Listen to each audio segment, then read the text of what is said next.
आज के इस वीडियो में हम आप लोगों के सामने लेकर के आए हैं क्लास 6 का हिस्ट्री, जो कि एनसीईआरटी हिस्ट्री है। और जाकर के हम आपको इस क्लास में एनसीईआरटी का लाइन बाय लाइन आप लोगों को समझाने की कोशिश करेंगे। और ये क्लास जो है बीपीएससी टीआरई 4 पॉइंट के लिए रामबाण साबित होगा, क्योंकि आपको पता है कि बीपीएससी 4.0 में अगर आप 6 टू 10 का टीचर बनने के लिए चाहते हैं तो आपको जो है क्लास 6 से लेकर के 12th तक का एनसीईआरटी बुक को ही पढ़ना होगा और उसी से सारा क्वेश्चन बनता है। तो इसीलिए हम ये युद्धा बैच शुरू किए हुए हैं, जो कि युद्ध स्तर पे आपको तैयारी अगर करना है तो आप इस यूट्यूब चैनल को सब्सक्राइब करें। और जाकर के आपको हर दिन इस यूट्यूब चैनल के माध्यम से आपको रात में 7 से 8 बजे के बीच में एक एक वीडियो मिलेगा।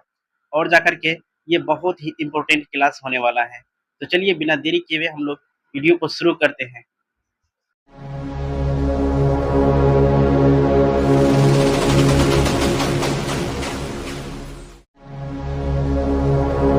आज के इस वीडियो में हम आपको पढ़ाने वाले हैं अध्याय 1। और जाकर के आप जो है बारीकी के साथ हमारी वॉइस को यानी हमारी आवाज़ को सुनिएगा, और जो हम आपको स्क्रीन पे दिखा रहे हैं उसको ध्यान से आप समझिएगा। जो भी प्रश्न आएगा, चाहे तो बीपीएससी 4.0 में या फिर आप सीटेट की अगर तैयारी करते हैं तो उसमें ये सिलेबस से बाहर नहीं जाएगा। कहने का मतलब एनसीईआरटी बुक से कोई भी क्वेश्चन बाहर नहीं होने वाला है। तो देखिए, इसमें हम अध्याय 1 जो प्रारंभ आज कर रहे हैं, तो इसमें पहला अध्याय है प्रारंभिक कथन। क्या, कब, कहाँ और कैसे।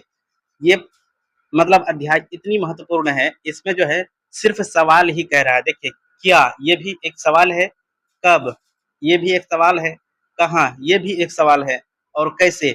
इस तरह से हम सवाल किया करते हैं। और जिनके पास ये चारों है, क्या, कब, कहाँ और कैसे, वो जो है आगे चल करके बहुत तरक्की करने वाले हैं।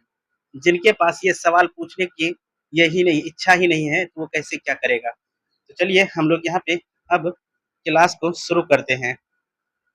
तो देखिए, सबसे पहले हम क्लास को जब शुरू कर रहे हैं तो आपको यहाँ पे समझना है ये वाला कैसे पता लगाएं।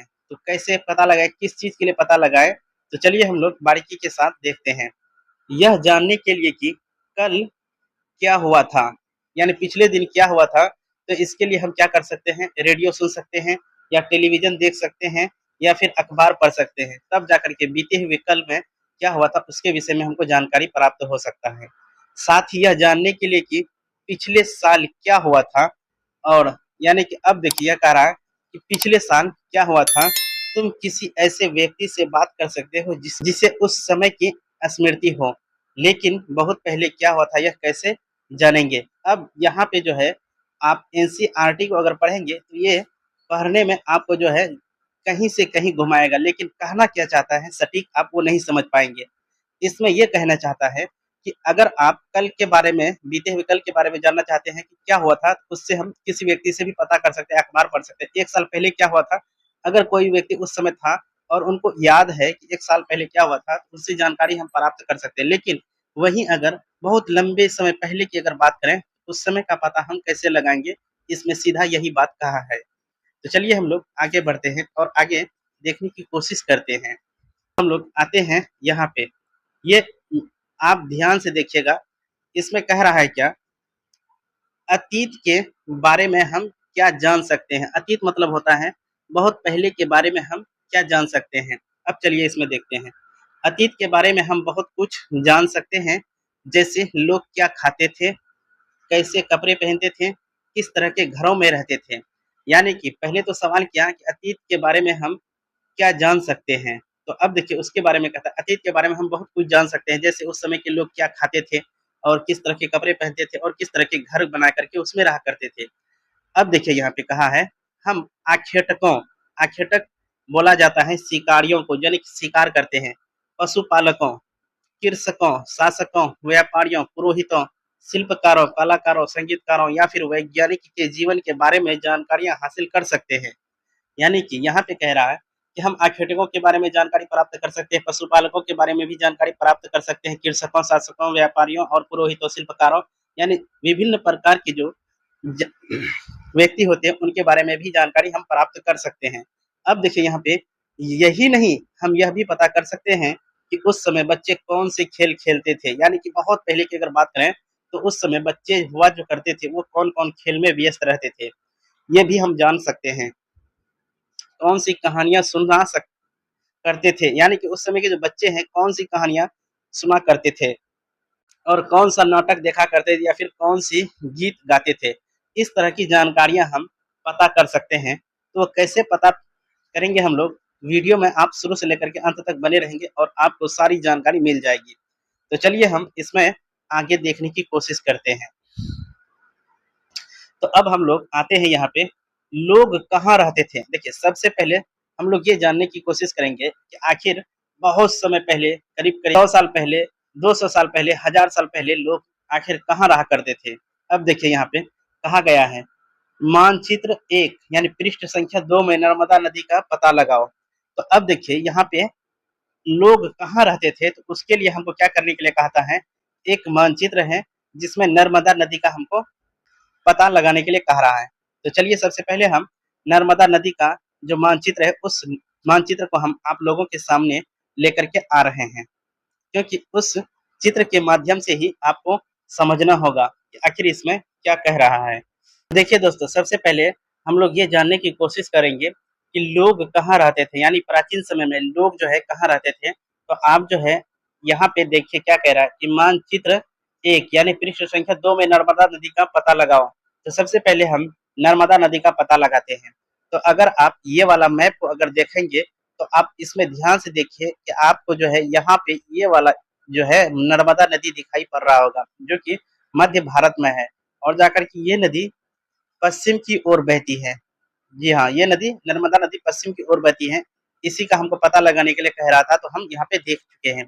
अब देखिए इसमें क्या कह रहा है, कई लाख वर्ष पहले लोग इस नदी के तट पर रहते थे, यानी कि कई लाख वर्ष पहले लोग जो है इसी नदी के आस-पास के क्षेत्र में रहा करते थे। यहाँ रहने वाले आरंभिक लोगों में से कुछ कुशल संग्राहक थे, तो जो आसपास के जंगलों की विशाल संपदा से परिचित थे। कहने अब ये कह रहा है, इस नदी के आसपास में जो भी लोग प्रारंभ में रहते थे, वे लोग जो है कुशल संग्राहक थे। कहने का मतलब कि वो लोग जो है एक अच्छा जो है संग्राहक थे, जो आसपास के जंगलों की विशाल संपदा से भली-भांति परिचित थे और भोजन के लिए वे जड़ों, फलों, जंगलों के अन्य उत्पादों का यहीं से संग्रह किया करते थे। अब देखिए, आदि मानव यानी कि बहुत समय पहले की बात है, जो जब नर्मदा की नदी के आसपास में लोग रहा करते थे, उस समय के लोग जो है खाते क्या थे, जंगल से जो जड़ है उस जड़ को निकालते थे और जाकर के फलों को जंगल से प्राप्त करते थे और जंगल के अन्य बहुत तरह की जो उत्पादें हैं उनका वो संग्रह किया करते, यानी जमा किया करके रखते थे, तब जाकर के उसी से वो अपना जीवन यापन क्या करते थे। अब देखिए, वे जानवरों का आखेट यानी कि शिकार भी करते थे, यानी आदि मानव जो आरंभिक मानव जो है वो नर्मदा नदी के आसपास के क्षेत्र में जो रहते थे, वहां पे जो विशाल जंगलें थे, तो वहां पे तो जानवर जो रहा करते थे उसका वो शिकार करते थे। यहाँ पे यही कहा गया है। तो चलिए हम आगे देखने की कोशिश करते हैं कि आगे और क्या-क्या हम इसमें जान सकते हैं। तो अब हमको जो है यहाँ से जानकारी मिलनी शुरू हो जाएगी। अब इसमें कह रहा है, देखिए यहाँ पे, क्या अब तुम उत्तर पश्चिम की सुलेमान और किरथर पहाड़ियों का पता लगाओ। अब आपको जो है भारत का मानचित्र में उत्तर और पश्चिम की बात कर रहा है। उत्तर वाला हिस्सा आपका ये हो गया, पश्चिम वाला हिस्सा आपका ये हो गया। इस अब देखिए इसमें कह रहा है उत्तर पश्चिम, उत्तर और पश्चिम में कौन सा पहाड़ी है? देखिए तो सुलेमान, सुलेमान और किरथर। सुलेमान देखिए यहाँ पे ये है आपका सुलेमान और इधर है आपका किरथर, ये दोनों क्षेत्र है। तो अब देखिए इसमें कह रहा है, इसी क्षेत्र में कुछ ऐसे स्थान हैं जहां लगभग 8000 वर्ष पूर्व स्त्री पुरुषों ने सबसे पहले गेहूं तथा जौ जैसी फसलों का उपजाना आरंभ किया था। अब ये क्वेश्चन हमेशा किसी न किसी एग्जाम में पूछा जाता है कि सुलेमान और किरथर के इलाके में मानव कितने वर्ष पूर्व गेहूं और जौ जैसी फसलों को उगाना आरंभ किया था। तो आपको ध्यान देना होगा, किरथर और सुलेमान का ये जो क्षेत्र है इसमें मानव सबसे पहले जो है अगर बात करें तो 8000 साल, इकाही दाही सैकड़ा हजार, 8000 साल पहले इस क्षेत्र में जौ और गेहूं जैसी फसलों को उपजाना आरंभ किया था। और जाकर के इसी क्षेत्र में क्या कह रहा है, उन्होंने भेड़, बकरी और गाय जैसे पशुओं को पालतू बनाना शुरू किया। यही क्षेत्र के लोग थे जो 8,000 वर्ष पूर्व भेड़ पालना सीखा, बकरी पालना सीखा और गाय जैसे पशुओं को पालतू बनाने के लिए सीखा। ये लोग गाँव में रहते थे। आपका प्रश्न ये भी बन सकता था, 8,000 वर्ष पूर्व सुलेमान और किर्थर पहाड़ियों के क्षेत्र में जो लोग रहा करते थे, वो किस तरह रहा करते थे? तो आपका आंसर हो जाएगा वहाँ पे, वो लोग गाँव में रहा करते थे। अब चलिए इसमें कहा है आगे, उत्तर पूर्व में गारो तथा मध्य भारत में विंध्य पहाड़ियों का पता लगाओ। उत्तर आपका ये वाला एरिया हो गया और पूर्व वाला आपका ये वाला एरिया हो गया। तो इसमें कह रहा है उत्तर पूर्व में गारो की पहाड़ी, उत्तर पूर्व में आपको ये गारो की पहाड़ी, ये है आपका गारो, गारो की पहाड़ी। और जाकर के इसमें क्या, मध्य भारत में विंध्य की पहाड़ियां। जब हम मध्य भारत में आते हैं तो ये वाला क्षेत्र मेरा जो है ये विंध्य पहाड़ियां वाला क्षेत्र आ जाता है। अब गारो की पहाड़ी और विंध्य पहाड़ियों के बीच की देखिए हम जानकारी यहाँ पे आप लोगों को प्रोवाइड कर रहे हैं। ये कुछ अन्य ऐसे क्षेत्र थे जहां कृषि का विकास हुआ, यानी कि कृषि का विकास की अगर बात करें तो कहाँ पे हुआ था, गारो की पहाड़ी और जाकर के विंध्य क्षेत्र में। अब इसमें कहा गया है जहां सबसे पहले चावल उगाया गया वे स्थान विंध्य के उत्तर में है। अब ये जो है इतिहास का सबसे महत्वपूर्ण सवाल की अगर बात करें, अब इसमें कह रहा है क्या, कह रहा है जहां सबसे पहले चावल उगाया गया वे स्थान विंध्य के उत्तर में स्थित है, यानी कि चावल का उत्पादन सबसे पहले कहा गया किया गया था। तो आपका सही जवाब आ जाएगा विंध्य का क्षेत्र जो है उसके उत्तर में चावल का उत्पादन सर्वप्रथम किया गया था। तो इस तरह से हम लोग देख चुके हैं कि लोग सबसे पहले 8,000 वर्ष पूर्व कहाँ रहा करते थे। तो आपको पता होना चाहिए कि सुलेमान और किर्थर पहाड़ियों के क्षेत्र में। और जाकर के नर्मदा नदी की अगर बात करें तो आरंभिक मानव का विकास कहाँ पे हुआ था, नर्मदा नदी के आसपास के क्षेत्र में। अब जाकर के इसमें कहा है कि कृषि का सबसे पहले अगर विकास की बात करें तो ये विंध्य की पहाड़ियां और गारो की पहाड़ियों में इसका विकास हुआ था कृषि का। अब जाकर के अगर चावल के उत्पादन की अगर बात करें तो इसकी उत्पादन जो है विंध्य के उत्तर में एक ऐसा क्षेत्र है, उसी क्षेत्र में चावल का उत्पादन किया गया था। तो चलिए हम लोग अगला चलते हैं, आगे देखने की कोशिश करते हैं। तो चलिए अब हम लोग आगे देखने की कोशिश करते हैं। हम जानने के लिए जो चाहेंगे वो हमारा क्या है, जो सबसे महत्वपूर्ण होने वाला है। तो देखिए नेक्स्ट पेज में हम आ चुके हैं और जाकर के यहाँ हमको जानकारी जो मिलने वाला है उस जानकारी को हम आप लोगों के सामने साझा करेंगे। तो चलिए सबसे पहले हम इसको बारीकी के साथ समझने की कोशिश करते हैं। आप लोग अगर इस YouTube चैनल पर पहली बार वीडियो देख रहे हैं तो सबसे पहले आप इस YouTube चैनल को सब्सक्राइब करके बेल के आइकन को दबा करके नोटिफिकेशन को ऑन कर लीजिएगा। अब देखिए यहाँ पे इसमें कह रहा है मानचित्र में सिंधु तथा इसकी सहायक नदियों का पता लगाने का प्रयास करो। तो सबसे पहले हम लोगों को मानचित्र में ये पता लगाना होगा सिंधु नदी और जाकर के आपका इसकी सहायक नदी का पता लगाने के लिए कह रहा है। तो हम आप लोगों को सिंधु नदी के बारे में थोड़ा यहाँ पे दिखा देते हैं, क्योंकि फिगर की सहायता से अगर आप कुछ भी पढ़ते हैं तो आपको हमेशा याद रहने वाली चीजें हो जाती है वो। अब इसमें कह रहा है क्या, सिंधु नदी। तो आप देखेंगे उत्तर पश्चिम में यहाँ पे आपका है सिंधु नदी। इस नदी के बारे में कह रहा है इसकी पता लगाइए। तो हम लगा चुके हैं, यहाँ पे है। और जाकर के इसकी सहायक नदियां, सिंधु नदी की सहायक नदियां देखिए, काबुल से एक नदी आती है इधर से, सिंधु नदी में आकर के मिल जाती है। उसके बाद यहाँ पे लद्दाख से भी एक नदी आकर के मिलती है। फिर झेलम नदी भी आकर के इसी में मिलती है, चेनाब नदी भी इसी में, और रावी नदी भी इसी में मिलता है। उसके बाद सतलज नदी भी, यानी कि बहुत सारा नदियां मिलकर के सिंधु नदी में आकर के गिरती है। और यही बहुत सारी नदियां जो है, जैसे आपका हो गया सतलज हो गया, रावी हो गया, झेलम हो गया, चेनाब हो गया और काबुल नदी हो गया, ये सभी नदी को सिंधु की सहायक नदी कहा जाता है। अब इसमें कह रहा है क्या, सहायक नदियां उन्हें कहते हैं जो एक बड़ी नदी में मिल जाती है। अभी हमने आपको बता दिया करीब 4700 यानी 4700 वर्ष पूर्व इन्हीं नदियों के किनारे कुछ आरंभिक नगर फले फूले थे। ये इतिहास की दृष्टि से सबसे महत्वपूर्ण सवाल है आपका। तो इसमें देखिए कह रहा है क्या कि करीब 4700 वर्ष पूर्व, कितना 4700 वर्ष पूर्व जो है सिंधु नदी तथा इसकी सहायक नदी के आसपास कुछ ऐसे क्षेत्र का विकास हुआ है।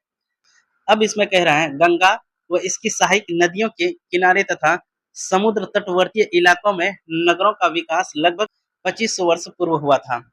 यहीं से आपका हमेशा सवाल बनता है, जो कि बीपीएससी में ऐसे यानी कि एनसीईआरटी से अगर सवाल बनता है इतिहास में, तो यहाँ से सवाल बनना जायज हो जाता है।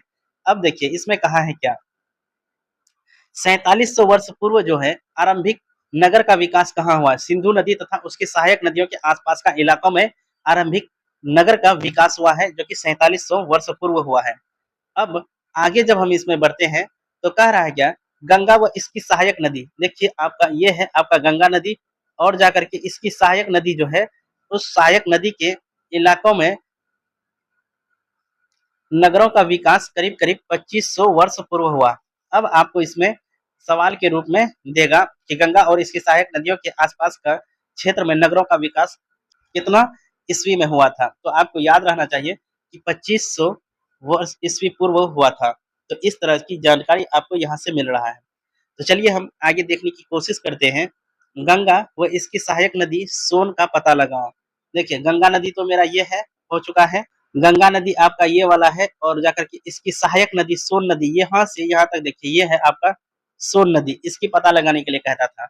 अब गंगा के दक्षिण में इन नदियों के आसपास का क्षेत्र प्राचीन काल में मगध यानी वर्तमान बिहार नाम से जाना जाता था। यहाँ अब देखिए कितनी महत्वपूर्ण बात कह रहा है कि गंगा के दक्षिण इन नदियों के आसपास, गंगा के दक्षिण ये आपका हो गया गंगा नदी का उत्तर वाला हिस्सा और ये हो गया आपका दक्षिण वाला हिस्सा। यही सोन नदी के आसपास का क्षेत्र जो है प्राचीन समय में क्या कहलाता था? मगध। मगध एक बहुत बड़ा साम्राज्य था, वो मगध इसी क्षेत्र में था, सोन नदी और जाकर के गंगा नदी के आसपास के क्षेत्र में, गंगा नदी से दक्षिण में स्थित था। देखिए इसमें कहा है इसके शासक बहुत शक्तिशाली थे। किसका शासक? मगध का शासक। और उन्होंने एक विशाल राज्य का स्थापना किया था, यानी कि मगध का शक्तिशाली शासक जो है एक विशाल साम्राज्य का स्थापना किया था। देश के अन्य हिस्सों में भी ऐसे राज्यों की स्थापना हुई थी, जैसे देश के बहुत सारे क्षेत्र में भी शक्तिशाली राज्य का स्थापना किया गया था।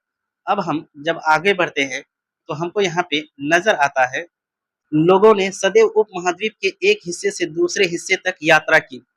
जाहिर सी बात है कि लोग जो है पुराने समय में भी एक स्थान से दूसरे स्थान जाया करते थे।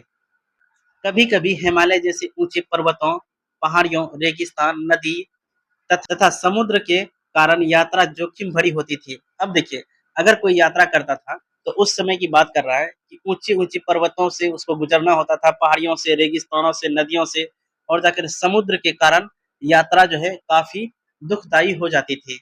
फिर भी वे यात्रा करने के लिए असंभव नहीं थे। कहने का मतलब इन कठिनाइयों के बावजूद भी वो अपना यात्रा नहीं रोका करते थे, वो अपनी यात्रा पूरा करते थे। अतः कभी लोग काम की तलाश में तो कभी प्राकृतिक आपदाओं के कारण एक स्थान से दूसरे स्थान पर जाया करते थे। प्राचीन समय में लोग आखिर एक जगह से दूसरे जगह जो जाते थे वो क्यों जाते थे? तो इसमें कह रहा है क्या कि वो शायद काम की तलाश में जाता होगा या फिर प्राकृतिक आपदा, कभी सुखाड़, कभी बाढ़ आदि कारणों से वो एक स्थान से दूसरे स्थान में अपनी बचाव के लिए जाया करते थे, ऐसा अनुमान लगाया जा रहा है। कभी कभी सेनाएं दूसरे क्षेत्रों पर विजय हासिल करने के लिए जाती थी। एक राजा जो है दूसरे राजा के क्षेत्र पर अधिकार करने के लिए अपनी सेनाओं को भेजते थे, उसमें भी यात्रा ही क्या करता था। तो अब आगे जब बढ़ते हैं, इसके अतिरिक्त व्यापारी कभी काफिले में तो कभी जहाजों में अपना साथ मूल्यवान वस्तुएं लेकर एक स्थान से दूसरे स्थान जाते थे। व्यापारियां भी उस समय जो है काफिले में या फिर जहाज में एक स्थान से दूसरे स्थान अपने साथ में मूल्यवान चीजों को लेकर जाया करते थे। धार्मिक गुरु लोगों को शिक्षा और सलाह देते हुए एक गांव से दूसरे गांव तथा एक कस्बे से दूसरे कस्बे जाया करते थे। अब इसमें कहता है कि धार्मिक गुरु जो है, जैसे हुआ पंडित हुआ, मौलवी हुआ, यानी जो गुरु होते हैं धार्मिक गुरु, वो भी अपना धर्म की प्रचार प्रसार के लिए एक स्थान से दूसरे स्थान, एक शहर से दूसरा शहर जाया करते थे। ये पुराने समय में भी हुआ करता था। कुछ लोग नए और रोचक स्थानों की खोजने की चाह में उत्सुकतावश भी यात्रा किया करते थे। यानी कि कुछ लोग उस समय भी ऐसा हुआ करते थे कि वो नया-नया स्थान को खोजना चाहता था और वो उसी उत्सुकतावश वो जो है एक स्थान से दूसरे स्थान जाया करते थे। इन सभी यात्राओं से लोगों को एक दूसरे के विचारों को जानने का अवसर मिला। एक स्थान से दूसरे स्थान क्यों जाते हैं और जाकर के वो किस तरह के बदलाव लाते हैं। देखिए, लोग जो है एक स्थान से दूसरे स्थान इसलिए जाते हैं कि उन्हें नई-नई चीज़ों की जानकारी मिले और अपने पास जो जानकारी है वो दूसरों के साथ साझा करके उस जानकारी में वो इज़ाफ़ा करने के लिए चाहते थे। अब यहाँ पे आप देखेंगे आज लोग यात्राएँ क्यों करते हैं? आज आप जो है एक जगह से दूसरे जगह क्यों जाते हैं? एक बार आप सोच करके देखिए। एक बार फिर आप मानचित्र 1 को देखो, पहाड़ियों, पर्वत और समुद्र इस उपमहाद्वीप की प्राकृतिक सीमाओं का निर्माण करती है। हालाँकि लोगों के लिए इन सीमाओं को पार करना आसान नहीं था। जिन्होंने ऐसा चाहा वे ऐसा कर सके।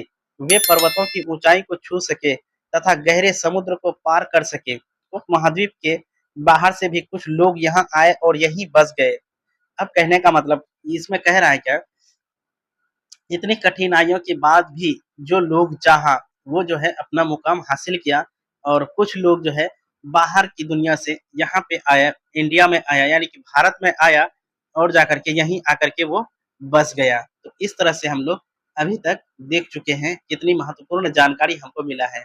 आपको ये वीडियो अगर समझ में नहीं आता है एक पार्ट में, तो आप जो है दूसरा पार्ट भी इसका देख सकते हैं और आपको ये समझना होगा यहाँ पे कि आप जो देख रहे हैं वीडियो को, आप लीड लगा करके ही देखें और जाकर के आपको सभी कुछ समझ में आ जाएगा। अब हम आगे बढ़ते हैं। आगे जब हम आते हैं तो यहाँ पे देखिए, ये कह रहा है इस आवागमन ने हमारी सांस्कृतिक परंपराओं को समृद्ध किया। लोग जो है आखिर एक स्थान से दूसरे स्थान जो गया तो क्या हुआ, हमारी सांस्कृतिक परंपरा जो है उसको विकसित किया और जाकर के उसमें वृद्धि हुई। कई सौ वर्षों से लोग पत्थर को तराशने, संगीत रचने, यहाँ तक कि भोजन बनाने के लिए नए-नए तरीकों के बारे में एक दूसरे के विचारों को अपनाते रहे। अब जो है कई सौ वर्षों से लोग जो है क्या करते थे, पत्थर को तराश रहे थे, विभिन्न प्रकार की डिजाइनें बनाया करते थे, संगीत बनाया करते थे और जाकर यहाँ तक कि भोजन बनाने के नए-नए तरीके जो है वो दूसरों से ही सीखा करते थे। आज भी हम लोग दूसरों से ही ये सारे काम सीखते हैं। तो चलिए हम लोग आगे बढ़ते हैं। अब देखिए आपको यहाँ पे देश के नाम की अगर बारे में बात करें तो ये एक इम्पोर्टेंट सवाल बन जाता है। देश के नाम, कौन सा देश के नाम? तो भारत देश के नाम के बारे में यहाँ पे हम लोग चर्चा करने जा रहे हैं। अपने देश के लिए हम प्रायः इंडिया तथा भारत जैसे नामों का प्रयोग करते हैं।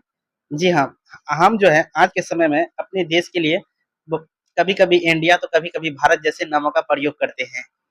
इंडिया शब्द इंडस से निकला है। इंडिया शब्द कहाँ से निकला है? तो आपको याद रहना चाहिए, इंडिया जो है कहाँ से निकला है? इंडस से। इंडिया कहाँ से निकला? इंडस से निकला है, जिसे संस्कृत में सिंधु कहा जाता है। इंडस को संस्कृत में क्या कहा जाता है? सिंधु। हमेशा आपको ये ध्यान में रखना है। अपने एटलस में ईरान तथा यूनान का पता लगाओ। ईरान और यूनान का आपको पता लगाने के लिए कहता है और जाकर के लगभग 2500 वर्ष पूर्व उत्तर पश्चिम की ओर से आने वाले, उत्तर इधर हो गया, पश्चिम इधर हो गया। कितने ईस्वी की बात कर रहा है ये? 2500 वर्ष पूर्व, यानी उत्तर पश्चिम से आने वाले ईरानियों और यूनानियों ने सिंधु को हिदोस अथवा इंदोस और इस नदी के पूर्व में स्थित भूमि प्रदेश को इंडिया कहा। अब आपको यहाँ ये समझना है कि आखिर इंडिया जो है उसका नामकरण किसने किया? तो इंडिया का नामकरण यूनानी और ईरानी दोनों ने मिलकर के कहा। ये उत्तर पश्चिम में से जो आते थे, आपको पता होगा कि वहाँ पे एक नदी है। कौन नदी है आपको? सिंधु नदी है। उस नदी को ये यूनानी और ईरानी जो है हिदोस कहा या फिर उसको कहा इंदोस। इस नदी के यानी सिंधु नदी के पूर्व में जो क्षेत्र था, प्रदेश था, उस क्षेत्र को यूनानी और ईरानियों ने इंडिया कहा। भरत नाम का प्रयोग उत्तर पश्चिम में रहने वाले लोगों के एक समूह के लिए किया जाता था। अब देखिए, भरत नाम जो है इसका प्रयोग कहाँ रहने वाले लोगों के लिए किया गया? उत्तर और पश्चिम में, यानी कि इस क्षेत्र में रहने वाले लोगों की एक समूह जो है, इन समूह के लिए भरत नाम का जो है प्रयोग किया जाता था। इस समूह का उल्लेख संस्कृत की आरंभिक कृति ऋग्वेद में भी मिलता है। आरंभिक कीर्ति, संस्कृत की आरंभिक कीर्ति लगभग 3500 वर्ष पुरानी है। आपको याद रखना है कि संस्कृत की आरंभिक कीर्ति जो है 3500 वर्ष पुरानी है। बाद में इसका प्रयोग देश के लिए होने लगा। तो इस तरह से हम लोग देखें कि इंडिया शब्द का जो है उत्पत्ति किनके द्वारा किया गया? तो ईरानी और यूनानी के द्वारा, क्योंकि सिंधु नदी को जो है ईरानी और यूनानी लोग हिदोस अथवा इंदोस कहा, और जाकर के इस नदी के पूर्व में जो प्रदेश बचा था उन्हीं को इंडिया कहा गया। और भरत नाम की अगर बात करें तो भरत नाम का प्रयोग उत्तर पश्चिम में, यानी कि अगर हम भारत के मानचित्र को अगर देखेंगे तो इस तरह से ये वाला क्षेत्र में रहने वाले लोगों के एक समूह जो था उनके लिए भरत नाम का प्रयोग किया गया था। तो चलिए हम आगे अब समझने की कोशिश करते हैं। तो आप देखिए यहाँ पे एक बना हुआ है, आप इसको ध्यान से पढ़ें, तार पत्रों से बनी पांडुलिपि का पृष्ठ। जी हाँ, आपको यहाँ पे आपको देखना है, और जाकर के हमने आपको हमेशा यही कहा है, जब भी आप एनसीईआरटी पढ़ते हैं तो उसका साइड में जो भी तथ्य दिया हुआ रहता है उन तथ्यों को आप बारीकी के साथ पढ़ेंगे। अब समझिए, पांडुलिपि लगभग 1000 वर्ष पहले लिखी गई थी। यहाँ पे आपको ये पांडुलिपि का एक चित्र दिखाया गया है। इसी के बारे में कहता है ये करीब करीब 1000 वर्ष पहले लिखा गया था। किताब बनाने के लिए तार के पत्तों को काट कर उनके अलग अलग हिस्सों को एक साथ बांध दिया जाता था। अब जो है किताब उस समय बनाने के लिए क्या करता था, तार का पेड़ जो है उनका पत्तों को काट काट करके अलग अलग करके उनको एक जगह नत्थी बना करके उनका किताब बनाया जाता था, तार के पत्तों का। अब जाके भुर्ज पेड़ की छाल से बनी ऐसी ही एक पांडुलिपि को तुम यहाँ देख सकते हो। अब यहाँ पे आप ये समझिए कि पांडुलिपि जो है दो चीजों पर लिखा जाता था। एक भुर्ज पेड़ आपको याद रखना है, भुर्ज पेड़, और दूसरा है तार के पत्ते। अब आप ये समझिए पांडुलिपि जो लिखा जाता था दो चीजों पर, एक भुर्ज का पेड़ जो है उसकी छाल पर, दूसरा तार का पत्ता जो है उन पर लिखा जाता था। यहाँ पे आप जो देख रहे हैं ये भुर्ज की पेड़ जो है उसकी छाल को उतार करके उस पे लिखा गया है, ये पांडुलिपि है। अब देखिए इसमें, अब आगे हम जब इसमें देखते हैं तो आप यहाँ पे समझने की कोशिश कीजिए। अतीत के बारे में कैसे जानें? अतीत यानी बहुत समय पहले के बारे में अगर हम किसी चीज की जानकारी प्राप्त करना चाहते हैं तो उसके लिए हम कैसे जानेंगे? तो यहाँ पे कहा है अतीत की जानकारी हम कई तरीके से प्राप्त कर सकते हैं। इनमें से एक तरीका अतीत में लिखी गई पुस्तकों को ढूंढना और पढ़ना, यानी पुराने समय के बारे में अगर हम जानकारी प्राप्त करने के लिए चाहते हैं तो इनके बहुत सारे तरीके हैं। तो सबसे पहला तरीका क्या है? पुराने समय की किताब को खोजेंगे और जाकर के उनको पढ़ेंगे। ये पुस्तकों ये पुस्तकें हाथ से लिखी होने के कारण पांडुलिपि कही जाती है। अब देखिए ये जो आप देख रहे हैं पांडुलिपि, पांडुलिपि क्या है? हाथ से लिखे होने के कारण इसे पांडुलिपि कही जाती है। अंग्रेजी में पांडुलिपि अंग्रेजी में पांडुलिपि के लिए प्रयुक्त होने वाला मेन्यूस्क्रिप्ट शब्द लैटिन शब्द मेनू, जिसका अर्थ हाथ हाथ है, से निकला है। अब देखिए यहाँ पे आपको समझने वाली बात है, पांडुलिपि जो है अंग्रेजी में पांडुलिपि के लिए प्रयुक्त होने वाला मेन्यूस्क्रिप्ट शब्द है। पांडुलिपि को अंग्रेजी में क्या कहते हैं? मेन्यूस्क्रिप्ट। अब देखिए जो कि लैटिन शब्द मेनू से बना है, और मेन्यू का अर्थ है क्या? हाथ। जी हाँ, ये पांडुलिपियां प्रायः तारपत्रों अथवा हिमालय क्षेत्र में उगने वाले भुर्ज नामक पेड़ की छाल से विशेष तरीके से तैयार भोजपत्र पर लिखी मिलती है। तो हमने आपको बताया था ये पांडुलिपि यानी कि पांडुलिपि किसको बोलते हैं, हाथ से लिखी हुई लिपि को पांडुलिपि बोलते हैं। और वो जो है 2 चीज़ों पर, एक तार के पत्रों पर और दूसरा जो है भुर्ज नाम का पेड़ है जो कि हिमालय क्षेत्र में उगता है, उसकी छाल को तैयार करके उस पर लिखा जाता था। तो आप देख लिए कि पांडुलिपि भी आपको समझ में आ गया होगा।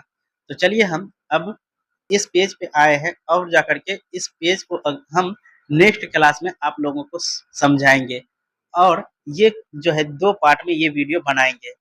और जाकर के आप लोग एक पार्ट को एक बार में अगर नहीं समझ पाते हैं तो उसको बार-बार देखिए, तब जाकर के आपको समझ में आएगा। तो हम उम्मीद करते हैं कि ये वीडियो आप लोगों के लिए काफ़ी मददगार साबित हुई होगी। तो चलिए आज का वीडियो हम यहीं पर समाप्त करते हैं। मिलते हैं अगला वीडियो में, तब तक के लिए जय हिंद।